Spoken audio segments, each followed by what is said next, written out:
Two ways your survival instincts influence your art. When we look at clouds, we see animals and faces. These are false positives.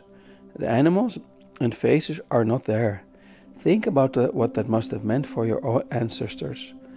Seeing animals and faces around them when they were not there was crucial for their survival. Better to see lions when they are not there than to miss them when they are there.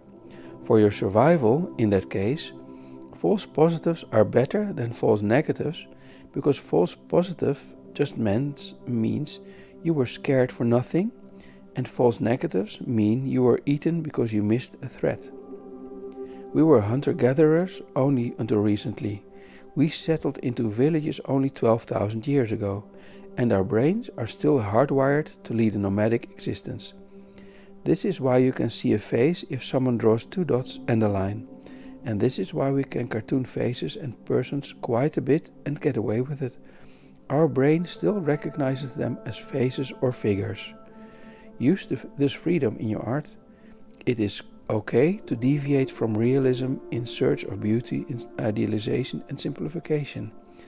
Our human brains have developed quite a bit over the past millions of years, but at the center of it is still our reptile brain, which acts on instinct for our survival and procreation.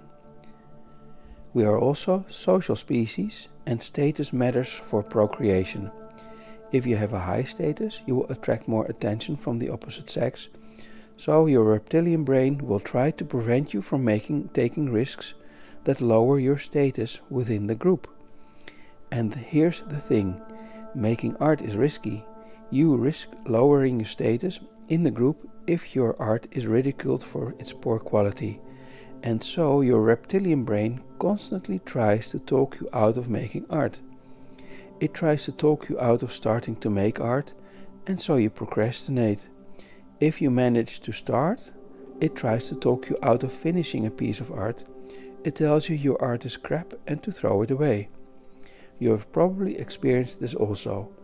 Art is a status game in several ways. Being good has high status. Being bad at art yet still trying is perceived as having low status, while owning works by well-known artists has high status. Knowing art history has a high status. It is a status game for the outside world, but not for artists. We just enjoy creating.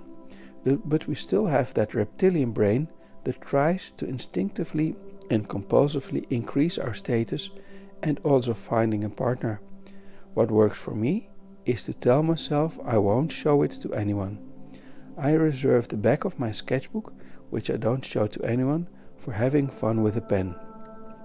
This lowers the barrier to starting, and there's no such thing as finishing, as I'm not making anything. I am just drawing. There will probably be scientists who say the reptilian brain theory is an oversimplification, but that is beside the point. What is important is that telling myself that I won't show my art to anyone shuts up the part of my brain that actively tries to stop me from drawing. It works, and if a bogus explanation helps, then it helps.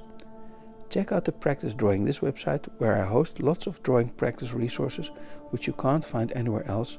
Thank you for listening.